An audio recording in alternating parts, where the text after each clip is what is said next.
Hello, my name's Ken Novenstern from Fredman Baken Novenstern LLP in Mount Kisco in White Plains, New York.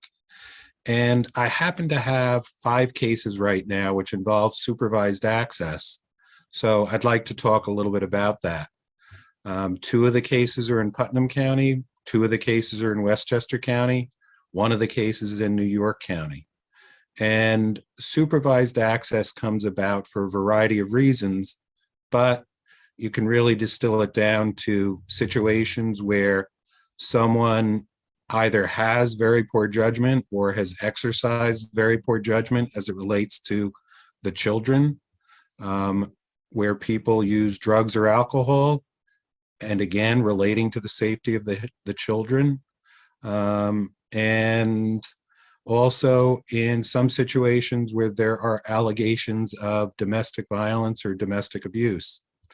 So in those situations, the courts still want to maintain a relationship between the children and the parent who is either the substance abuser or who has made poor decisions or who allegedly committed some form of domestic violence.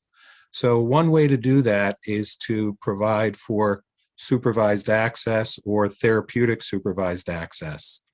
And in that regard, you've got a few considerations. It can be very difficult to accomplish supervised access because if you're talking about finding supervisors, in most instances, the court would like some recognized supervisor that provides that service, that has a demonstrated background, possibly a therapist, someone with a psychiatric or psychological background.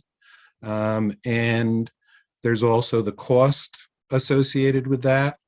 And for whatever reason, I think right now in our society, there are many, many cases where supervised access is necessary and it's a limited resource. So there's an expense, there's the difficulty of scheduling periods of supervised access between a parent and their children. As an example, one of the resources locally is the YWCA in White Plains, New York. And, they, I think right now are stretched. I think there's a heavy demand and they have their dates. Once you get in there and once you get your time slot, that's your time slot. And they're not going to be able to change it. They're not going to be able to move you back an hour because they already have someone else in that next time slot. In regard to resources, yes, the YWCA is a resource locally.